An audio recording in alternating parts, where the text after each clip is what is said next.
ನಾವು ಕರ್ನಾಟಕದಲ್ಲಿ ಇದ್ದೀವಾ ಅಥವಾ ಬೇರೆ ರಾಜ್ಯದಲ್ಲಿ ಇದ್ದೀವಾ ಅನ್ನುವಂತಹ ಆತಂಕ ಕನ್ನಡ ಶಿಕ್ಷಾ ಆಕಾಂಕ್ಷಿಗಳಲ್ಲಿ ತಲೆಯಲ್ಲಿ ಓಡ್ತಾ ಇದೆ ಮೇಡಮ್. ಯಾಕೆ ಅಂತ ಹೇಳಿದ್ರೆ 2019ರಲ್ಲಿ 2022ರಲ್ಲಿ ಈಗ ನೋಟಿಫಿಕೇಶನ್ ಈ ವರ್ಷ ಏನು ನೋಟಿಫಿಕೇಶನ್ ಮಾಡ್ತಿದ್ದಾರೋ ಅದರಲ್ಲಿ GPTಯಲ್ಲಿ ಒಂದೇ ಒಂದು ಹುದ್ದೆಯನ್ನು ಕೂಡ ಕನ್ನಡ ಭಾಷಾ ಶಿಕ್ಷಕರ ನೇಮಕಾತಿ ಇಲ್ಲ. ಇಂಗ್ಲೀಷ್ ಶಿಕ್ಷಕರಾಗಬೇಕಂದ್ರೆ ಇಂಗ್ಲೀಷನ್ನು ಐಚ್ಛಿಕವಾಗಿ ಓದಿರಬೇಕು, ಡಿಗ್ರಿಯಲ್ಲಿ ಮತ್ತೆ ಅವರು ಓದಿರಬೇಕು. ಆದರೆ ಕನ್ನಡ ಭಾಷಾ ಶಿಕ್ಷಕರಾಗಬೇಕು ಅಂತ ಹೇಳಿದ್ರೆ ಐಚ್ಛಿಕವಾಗಿ ಓದಿರೋರು ಬೇಡ, ಮತ್ತೆ ಯಾವುದೋ ಬೇರೆ ಸಬ್ಜೆಕ್ಟ್ ಅವ್ರನ್ನ ತಗೊಂಡು ಕನ್ನಡ ಪಾಠ ಮಾಡಕ್ಕೆ ಬಿಡ್ತಾ ಇದ್ದಾರೆ. ಇದು ಸೋಷಿಯಲ್ ಮಾಡಿರೋರನ್ನ ಕನ್ನಡ ಭಾಷೆ ಮಾಡೋದಕ್ಕೆ ಬಿಡ್ತಾ ಇದ್ದಾರೆ. ಇದರಿಂದ ಏನಾಗ್ತಿದೆ ಅಂತಂದ್ರೆ ಸೋಷಿಯಲ್ ಮಾಡಿರೋರಿಗೆ ಎರಡು ಕೆಲಸ ಹೊರೆಯಾಗ್ತಾ ಇದೆ, ಮತ್ತೆ ಕನ್ನಡ ಐಚ್ಛಿಕವಾಗಿ ಓದಿರುವಂತಹ ಲಕ್ಷಾಂತರ ಅಭ್ಯರ್ಥಿಗಳಿಗೆ ಅನ್ಯಾಯ ಆಗ್ತಾ ಇದೆ. ಮತ್ತೆ ಕನ್ನಡ ಭಾಷಾ ನೀತಿ ಏನ್ ಹೇಳುತ್ತೆ ಅಂತ ಹೇಳಿದ್ರೆ ಆ ಒಂದು ಭಾಷಾ ನೀತಿ ಬೋಧನೆಯನ್ನು ಅಧ್ಯಯನ ಮಾಡಿದಂತಹ ಅಭ್ಯರ್ಥಿಗಳಿಂದ ಮಕ್ಕಳಲ್ಲಿ ಗುಣಮಟ್ಟದ ಶಿಕ್ಷಣ ಬರೋದಕ್ಕೆ ಅವಕಾಶ ಆಗುತ್ತೆ. ಆದ್ರೆ ಇವರು ಭಾಷೆ ಐಚ್ಛಿಕವಾಗಿ ಓದಿ ಭಾಷೆನೇ ಓದಿಂದ ಪಾಠ ಮಾಡೋದಕ್ಕೆ ಅವಕಾಶ ಮಾಡೋದ್ರಿಂದ ಕನ್ನಡದ ಗುಣಮಟ್ಟ ಹಾಳಾಗ್ತಿದೆ. ಬರೀ ನಾವು ನವೆಂಬರ್ 1 ದಿನ ನಾವು ಕನ್ನಡ ಅಂತ ಹೇಳೋದಲ್ಲ. ಇವರು ಎಷ್ಟು ಮಲತಾಯಿ ಧೋರಣೆ, ಕರ್ನಾಟಕದಲ್ಲಿಯೇ ಮಲತಾಯಿ ಧೋರಣೆ ಮಾಡ್ತಾ ಇದ್ದಾರೆ. ಬೇರೆ ರಾಜ್ಯಗಳಲ್ಲಿ ನಮ್ಮ ಕನ್ನಡಕ್ಕೆ ತೃತೀಯ ಭಾಷೆಯಾಗಿ ನೇಮಕ ಆಗ್ತಾ ಇದೆ TGT ಅಂತ 6ರಿಂದ 8 ತರಗತಿಗಳಿಗೆ. ಕಳೆದ 3 ನೇಮಕಾತಿಗಳಿಂದ ಒಂದೇ ಒಂದು ನೇಮಕಾತಿಗಳು ಕೂಡ ಕನ್ನಡ ಭಾಷಾ ಶಿಕ್ಷಕ ನೇಮಕಾತಿ ಆಗಿಲ್ಲ. ಇದೆಷ್ಟು ಮಟ್ಟಿಗೆ ಸರಿ? ಕನ್ನಡ ನೆಕ್ಸ್ಟ್ ಭವಿಷ್ಯ ಏನು? ಕನ್ನಡದ ಅಸ್ಮಿತೆಯ ಪ್ರಶ್ನೆ ಆಗಿದೆ ಇದು. ಯಾಕೆ ಅಂತ ಹೇಳಿದ್ರೆ ಕನ್ನಡ ಭಾಷಾ ಶಿಕ್ಷಕರೇ ಇಲ್ಲ ಅಂತಂದ್ರೆ ಯಾರು ಮಕ್ಕಳಲ್ಲಿ ಕನ್ನಡ ಭಾಷೆಯನ್ನ ಪ್ರೀತಿಸ್ತಾರೆ, ಬೆಳೆಸಿಸ್ತಾರೆ? ಮತ್ತೆ ಲಕ್ಷಾಂತರ ಜನ ಕನ್ನಡ ಅಭ್ಯರ್ಥಿಗಳು ಓದಿದ್ದಾರೆ, MA ಮಾಡಿದ್ದಾರೆ, B.Ed ಮಾಡಿದ್ದಾರೆ, ಕನ್ನಡ B.Ed ಮಾಡಿದ್ದಾರೆ. ಅವರ ಭವಿಷ್ಯಗಳು ಏನು? ಈಗ 8,500 ಮೇಡಮ್, 8,500 ನೋಟಿಫಿಕೇಶನ್ GPT ಕಾಲಾಗಿದೆ. ಒಂದೇ ಒಂದು ಪೋಸ್ಟ್ ಕನ್ನಡ ಪೋಸ್ಟ್ ಇಲ್ಲ. ಇದು ನಾವು ಕನ್ನಡ ಓದಿರೋರು, ಕನ್ನಡ MA ಮಾಡಿರೋರು, ಕನ್ನಡ B.Ed ಮಾಡಿರೋರು, ಕನ್ನಡ ಇಚ್ಛೆಗೆ ಓದಿರೋರು ನಾವು ಕರ್ನಾಟಕದಲ್ಲಿ ಕೆಲಸ ತಗೋಬೇಕಾ, ಬೇರೆ ರಾಜ್ಯದಲ್ಲಿ ಕೆಲಸ ತಗೋಬೇಕಾ? ಯಾವುದೇ ರಾಜ್ಯಗಳಲ್ಲಿ ಅವರ ಭಾಷೆಗೆ ಪ್ರಾಧಾನ್ಯತೆ ಇದೆ, ಪ್ರತಿಯೊಂದು ಭಾಷೆಗಳು ರಾಜನೀತಿ ಇದೆ. ಆದ್ರೆ ನಮ್ಮ ಕರ್ನಾಟಕದಲ್ಲಿ ಮಾತ್ರ ನಮ್ಮ ಕನ್ನಡ ಭಾಷೆನೇ ತುಳಿತಾ ಇದ್ದಾರೆ. ಇದು ನಮ್ಮ ಕರ್ನಾಟಕವನ್ನ ಯಾವುದೋ ಬೇರೆ ಸಾಮ್ರಾಜ್ಯವಾಗಿ ಮಾಡಕ್ ಹೋಗ್ತಾ ಇದ್ದಾರೆ. ಕನ್ನಡ ಭಾಷೆಗೆ ಅಸ್ತಿತ್ವ ಇಲ್ಲ ರೀತಿ ಮಾಡ್ತಾ ಇದ್ದಾರೆ.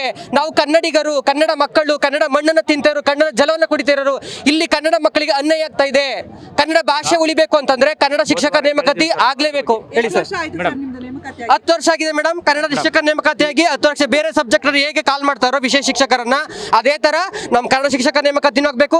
ಇಂಗ್ಲಿಷ್ ಹೇಗೆ ಪ್ರತ್ಯೇಕವಾಗಿ ಕಾಲ್ ಮಾಡಿ ನೋಟಿಫಿಕೇಶನ್ ಮಾಡ್ತಿದಾರೋ ಅದೇ ತರವಾದಂತಹ ಕನ್ನಡ ಭಾಷಾ ಶಿಕ್ಷಕರನ್ನ ಪ್ರತ್ಯೇಕವಾಗಿ ನೇಮಕಾತಿ ಮಾಡಬೇಕಾಗುತ್ತೆ ಮೇಡಮ್. ಕೇಳಕ್ ಹೋದ್ರೆ ಆಯುಕ್ತರ ಹತ್ರ ಹೋದ ವಾರ ಹೋಗಿದ್ವಿ ಸರ್ ನಾವು. 20ನೇ ತಾರೀಕಿಗೆ ಆಯುಕ್ತರ ಹತ್ರನೇ ಹೋಗಿ ಮಾತಾಡಿದ್ರೆ ಅವ್ರು ಏನಂತ ಹೇಳ್ತಾರೆ, ಸೋಷಲ್ ತುಂಬ್ತಾ ಇದೀವಲ್ಲ ಅವರೇ ಕನ್ನಡ ಮಾಡ್ತಾರೆ ಅಂತಾರೆ. ಸರ್ ಅದು ಹೇಗ್ ಮಾಡ್ತಾರೆ?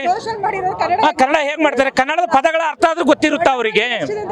ಗೊತ್ತಿರುತ್ತಾ ಸೋಷಿಯಲ್ ಮಾಡಿರೋರಿಗೆ? ಅದನ್ನ ಕೇಳಿದ್ರೆ ಆಯುಕ್ತರು ಈ ಉತ್ತರ ಕೊಡ್ತಾ ಇದ್ದಾರೆ ಮೇಡಮ್. ಈಗ ನಾವು PHR ಬಂದಿದ್ದೀವಿ, PHR ಆಕಾಂಕ್ಷಿಗಳು ಮೇಡಮ್. ನಾವು ಹೈದರಾಬಾದ್ ಕರ್ನಾಟಕದಿಂದ ಬಂದಿದ್ದೀವಿ. ಹೈದರಾಬಾದ್ ಕರ್ನಾಟಕದಲ್ಲಿ ಅತಿ ಹೆಚ್ಚು ಹಿಂದುಳಿದ ಶಿಕ್ಷಣದಲ್ಲಿ ಅತಿ ಹೆಚ್ಚು ಹಿಂದುಳಿದ ಪ್ರದೇಶ ಅಂದರೆ ಹೈದರಾಬಾದ್ ಕರ್ನಾಟಕ. ಅದರಲ್ಲಿ ನಮ್ಮ ಸಂವಿಧಾನದಲ್ಲೇ ಇದೆ, ನಮಗೆ ವಿಶೇಷ ಸ್ಥಾನಮಾನವನ್ನು ಕೊಟ್ಟಿದ್ದಾರೆ. ಕೊಟ್ಟರೂ ಸಹಿತ ನಮ್ಮನ್ನು ತುಳಿತಾ ಇದ್ದಾರೆ ಮೇಡಮ್. ಅಲ್ಲಿ ನಮ್ಮ ಹೈದರಾಬಾದ್ ಕರ್ನಾಟಕ ಭಾಗದ ಎಲ್ಲ ಪೋಸ್ಟ್ಗಳನ್ನು ಈಗಾಗಲೇ ಸಿದ್ದರಾಮಯ್ಯ ಸರ್ಕಾರ ಇದ್ದಾಗ 4,424 PHR ಪೋಸ್ಟ್ಗಳನ್ನು ಕಾಲ್ಫರ್ ಮಾಡಿತ್ತು. ಹಣಕಾಸು ಅನುಮೋದನೆ ಕೂಡ ಆಗಿತ್ತು ಮೇಡಮ್. ಅದು ಪ್ರಾಥಮಿಕ ಶಾಲಾ ಶಿಕ್ಷಕರು 1ರಿಂದ 5ನೇ ತರಗತಿಯ ಪ್ರಾಥಮಿಕ ಶಾಲಾ ಶಿಕ್ಷಕರು ಅಂತಂತೇಳಿ ಸಪ್ರೇಟ್ ಆಗಿ ಇದು ನಮ್ಮ ಇದರಲ್ಲಿ ಗೆಜೆಟೆಡ್ ಅಲ್ಲೇ ಪಾಸ್ ಮಾಡಿದ್ರು ಮೇಡಮ್. ಇದು 4,424 ಪೋಸ್ಟ್ಗಳನ್ನು ಅದನ್ನು ಈಗ ಶಿಕ್ಷಣ ಇಲಾಖೆಯವರು ಕಡಿತ ಮಾಡಿ ಕೇವಲ 800 ಪೋಸ್ಟ್ಗಳನ್ನು ನಮಗೆ ಕೊಡ್ತಾ ಇದ್ದಾರೆ ಈಗ ಹೈದರಾಬಾದ್ ಕರ್ನಾಟಕದಲ್ಲಿ. ಇದನ್ನು ನಾವು ಖಂಡಿಸ್ತೀವಿ, ಇದರ ವಿರುದ್ಧ ಹೋರಾಟ ಮಾಡ್ತೀವಿ. ನಮ್ಮ ಪೋಸ್ಟ್ ಎಷ್ಟು ಇದ್ದುವೋ ಅಷ್ಟು ಪೋಸ್ಟ್ಗಳನ್ನು ನಮಗೆ ನೀಡಬೇಕಂತೇಳಿ ಸರ್ಕಾರದ ವಿರುದ್ಧ ನಮಗೆ ಎಲ್ಲಿವರೆಗೆ ಕೊಡಲು ಅಲ್ಲಿವರೆಗೂ ಹೋರಾಟ ಮಾಡ್ತೀವಿ. ಹಾಗೆಯೇ ಈಗ ವಿಶೇಷವಾಗಿ C&R ರೂಲಲ್ಲಿ ನಾವು ಯಾವ ಅಭ್ಯರ್ಥಿಗಳು ಕೂಡ ಅಪ್ಲಿಕೇಶನ್ ಹಾಕಂಗಿಲ್ಲ, ಆ ಥರ C&R ರೂಲ್ಗಳನ್ನು ಮಾಡಿದ್ದಾರೆ. ಇದರ ವಿರುದ್ಧ ನಾವು ಹೋರಾಡ್ತೀವಿ. ಹಾಗೆಯೇ ಈ C&R ರೂಲಲ್ಲಿ ಇರ್ತಕ್ಕಂತಹ PUCಯಲ್ಲಿ ಓಲ್ 50% ತಗೋಬೇಕಂತಂತೇಳಿ 2015ರಲ್ಲಿ ಇದೆ. ಅದೇ ರೂಲ್ಸನ್ನು ತಗೊಂಡು C&R ರೂಲನ್ನು ಮಾಡಿ PHR ಹುದ್ದೆಗಳನ್ನು ಭರ್ತಿ ಮಾಡಬೇಕಂತೇಳಿ ಸರ್ಕಾರಕ್ಕೆ ಆಗ್ರಹ ಮಾಡ್ತೀವಿ ಮೇಡಮ್. ಮತ್ತೆ ರೈಟಿಂಗ್ ಮಾಡ್ತಾ ಇದ್ದಾರೆ. ಇವಾಗ ಇದೇ ಮೊದಲ ಬಾರಿಗೆ 10 ವರ್ಷ ಆಗಿದೆ ಮೇಡಮ್ ನೋಟಿಫಿಕೇಶನ್ ಆಗಿ HSTR ಪ್ರೌಢಶಾಲಾ ಶಿಕ್ಷಕ ನೇಮಕಾತಿಯಾಗಿ. 2015 ಆಗಿರೋ 11 ವರ್ಷ ಆಯ್ತು ಮೇಡಮ್ ಆಗಿ. 10 ವರ್ಷದಿಂದ ತುಂಬಾ ಅಭ್ಯರ್ಥಿಗಳು ಹಳೆ ಪ್ಯಾಟರ್ನ್ ಏನು ವಸ್ತುನಿಷ್ಠವಾಗಿ ಪ್ಯಾಟರ್ನ್ ಏನಿತ್ತು ಅದು ಆ ಒಂದು ಪ್ಯಾಟರ್ನ್ ಪ್ರಕಾರ ಅಧ್ಯಯನ ಮಾಡಿದ್ದಾರೆ. ಸಡನ್ ಆಗಿ ಇವರು ವಿವರಣಾತ್ಮಕ ಬರವಣಿಗೆಯನ್ನು ತರೋದ್ರಿಂದ ಏನಾಗ್ತಿದೆ ಅಂತಂದ್ರೆ ನೇಮಕಾತಿ ಮೇಲೆ ತುಂಬಾ ಆತಂಕಗೊಳಗಾಗಿದ್ದಾರೆ. ಇದನ್ನ ಸಡನ್ ಆಗಿ ತರೋದ್ರಿಂದ ಏನಾಗ್ತಿದೆ ಅಂತಂದ್ರೆ ಭಯಭೀತರಾಗಿದ್ದಾರೆ madam. As per 2021 rules Karnataka gazette ನೇಮಕಾತಿಗಳ ಗೆಜೆಟ್ ಪ್ರಕಾರ ಇದು ಸಿ ಗ್ರೂಪ್ ಬರುತ್ತೆ, ಶಿಕ್ಷಕರ ನೇಮಕಾತಿ ಸಿ ಗ್ರೂಪ್ ಬರುತ್ತೆ. ಸಿ ಗ್ರೂಪ್ ಅಲ್ಲಿ ಹೇಗಿರ್ಬೇಕು ಅಂದ್ರೆ 200 ಮಾರ್ಕ್ಸ್ ಇರಬೇಕು. ಒಂದು ಜನರಲ್ ಪೇಪರ್ ಇರಬೇಕು ವಸ್ತುನಿಷ್ಠ ಪ್ರಶ್ನೆಗಳು, ಇನ್ನೊಂದು ವಿಶೇಷ ಸಬ್ಜೆಕ್ಟ್ ಇರಬೇಕು ಅದು ವಸ್ತುನಿಷ್ಠ ಪ್ರಶ್ನೆಗಳು. ಇವರು ಮೊದಲ ಬಾರಿಗೆ ಏನಾಗ್ತಿದೆ ಅಂತ ಹೇಳಿದ್ರೆ ಮೊದಲ ಬಾರಿಗೆ ವಿವರಣಾತ್ಮಕ ಬರವಣಿಗೆ ತರೋದ್ರಿಂದ ಏನಾಗ್ತಿದೆ ಅಂತ ಹೇಳಿದ್ರೆ ವಿದ್ಯಾರ್ಥಿಗಳಲ್ಲಿ ಆತಂಕ ಆಗ್ತಾ ಇದೆ. ಅಂದ್ರೆ ಇವ್ರು ತರದಿದ್ರೆ 1 ವರ್ಷ ಮುಂಚೆಗೆ ಹೇಳ್ಬೇಕಿತ್ತು ಮೇಡಮ್, ನಾವು ಈ ತರ ಎಕ್ಸಾಮ್ ಪ್ಯಾಟರ್ನ್ ತರ್ತೀವಿ, ನೀವು ಈ ತರ ರೆಡಿಯಾಗಿ ಅಂತ ಹೇಳ್ಬೇಕಿತ್ತು. ಸಡನ್ ಆಗಿ ಇವರು ತರೋದ್ರಿಂದ ತುಂಬಾ ಆತಂಕದಲ್ಲಿ ರೆಡಿ ಆಗಿದ್ದಂತಹ ವಿದ್ಯಾರ್ಥಿಗಳು ತುಂಬಾ 10 ವರ್ಷದಿಂದ ನೋಟಿಫಿಕೇಶನ್ ಆಗಿಲ್ಲ ಪ್ರೌಢಶಾಲಾ ಶಿಕ್ಷಕರು, ಆದ್ರೆ ಸಡನ್ ಆಗಿ ತರೋದ್ರಿಂದ ಈ ತರದ ಎಲ್ಲರೂ ಕೂಡ ಭಯಭೀತರಾಗಿದ್ದಾರೆ, ಪ್ಯಾನಿಕ್ ಒಳಗಾಗಿದ್ದಾರೆ. ಇದನ್ನ ಖಂಡಿಸ್ತಾ ಇದ್ದೀವಿ ನಾವು. ದಯವಿಟ್ಟು ನಮಗೆ ಏನು ಬೇರೆ ಯಾವ ರಾಜ್ಯಗಳಲ್ಲೂ ಕೂಡ ಈ ತರ ಬರವಣಿಗೆ ಆದಂತಹ ವಸ್ತುನಿಷ್ಠ ಎಕ್ಸಾಮ್ ಪ್ಯಾಟರ್ನ್ ಇಲ್ಲ.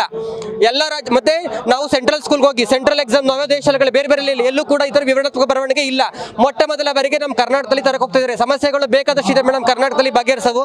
ಅದನ್ನ ಬಿಟ್ಬಿಟ್ಟು ಇವರು ನಮಗೆ ನೇಮಕಾತಿಗಳಲ್ಲಿ ಗೊಂದಲ ತರೋದಕ್ಕೆ ಈ ತರ ಇವರು ಮತ್ತೆ ಇನ್ನೊಂದು ಭಯ ಆಗ್ತಿದೆ ಏನಂತ ಹೇಳಿದ್ರೆ ಇವರು ವಿವರಣಾತ್ಮಕ ಬರವಣಿಗೆ ತರೋದ್ರಿಂದ ನಾವು ಆನ್ಸರ್ ಶೀಟ್ ನೋಡಕ್ ಆಗಲ್ಲ. ನಮ್ದು ಈಗ ನಾವು ವಸ್ತುನಿಷ್ಠ ಆದ್ರೆ ನಮ್ಮ ಹತ್ರನೇ ಇರುತ್ತೆ ರಿಸಲ್ಟ್ ಶೀಟ್. ಯಾವ ತರ ತರ್ತಾ ಇದಾರೆ ಮೇಡಮ್ ಇವರು ರೈಟಿಂಗ್ ಬರೆಯಕ್ಕೆ ತರ್ತಾ ಇದ್ದಾರೆ, ರೈಟಿಂಗ್ ರಿಸ್ಪ್ರಿಟ್ ತರ್ತಾ ಇದ್ದಾರೆ, ವಿವರಣಾತ್ಮಕ ಬರವಣಿಗೆ ತರ್ತಾ ಇದ್ದಾರೆ. ಇದು ನಮಗೆ ಆನ್ಸರ್ ಶೀಟ್ ನೋಡಕ್ ಆಗೋದಿಲ್ಲ, ನಾವು ಹೇಗೆ ಬರೆದಿದ್ದೆ ಅಂತ ನೋಡಕ್ಕೂ ಕೂಡ ಕೊಡಲ್ಲ ಅವರು. ಸೊ ಹಂಗಾಗಿ ಏನಾಗ್ತಿದೆ ಅಂತ ಹೇಳಿದ್ರೆ ನೆಕ್ಸ್ಟ್ ಇವರು ವಿವರಣಾತ್ಮಕ ಬರವಣಿಗೆ ತರೋದ್ರಿಂದ ನೆಕ್ಸ್ಟ್ ಒಳಗೆ ಅಕ್ರಮ ಆದ್ರೆ ನಾವು ಯಾರು ಹೊಣೆ? ಈಗ ಒಳಗಡೆ ನಮಗೆ ನಾವು ಆನ್ಸರ್ ಶೀಟ್ ನೋಡಕ್ಕಾಗಲ್ಲ ಬರವಣಿಗೆದು ಅರೆ ವಸ್ತುನಿಷ್ಠ ನಮ್ಮ ಹತ್ರ OMR ಶೀಟ್ ಇರುತ್ತೆ, ನಮ್ಗೆ ಗೊತ್ತಿರ್ತದೆ ಎಷ್ಟು ಅಂಕ ತಗೊಂಡಿದ್ದೀವಿ ಅಂತ. ಸೊ ಹಂಗಾಗಿ ನಮ್ದು ಹಳೆ ನೇಮಕಾತಿಗಳು ಹೇಗಿತ್ತು ಬೇರೆ ರಾಜ್ಯಗಳಲ್ಲಿ ಸೆಂಟ್ರಲ್ ಸ್ಕೂಲ್ಗಳಲ್ಲಿ ಹೇಗೆ ನೇಮಕಾತಿಗಳು ಆಗ್ತಾ ಇದೆಯೋ ಇದು ಸಿ ಗ್ರೂಪ್ ಬರುತ್ತೆ. ಇದು ಶಿಕ್ಷಕರ ನೇಮಕಾತಿ ಸಿ ಗ್ರೂಪ್ ಪ್ಯಾಟರ್ನ್ ಬರುತ್ತೆ ಎಕ್ಸಾಮ್. ಅದೇ ತರ ಎಕ್ಸಾಮ್ ಮಾಡ್ಬೇಕೇ ಹೊರತು ಇವರು ಹೊಸದಾಗಿ ಏನೋ ತರ್ತೀವಿ ಅಂತ ಹೇಳಿ ಡಿಸ್ಪ್ರಿಟಿವ್ ಬೇಡ. ಏನು ವಸ್ತುನಿಷ್ಠ ಮಾದರಿ ಇತ್ತೋ ಅದೇ ತರಬೇಕು ಮೇಡಮ್. ಪ್ರಮುಖ ಬೇಡಿಕೆ, ಯಾಕಂದ್ರೆ ಎಲ್ಲಾ ಸಬ್ಜೆಕ್ಟ್ ಅವರು ಕೂಡ ಇದನ್ನ ವಿರೋಧಿಸ್ತಾ ಇದ್ದಾರೆ. ಮ್ಯಾಥ್ಸ್ ಸಬ್ಜೆಕ್ಟ್ ಅವರು ಲೈಕ್ ಮಾಡಕ್ಕೆ ತುಂಬಾ ಹೊತ್ತಾಗುತ್ತೆ.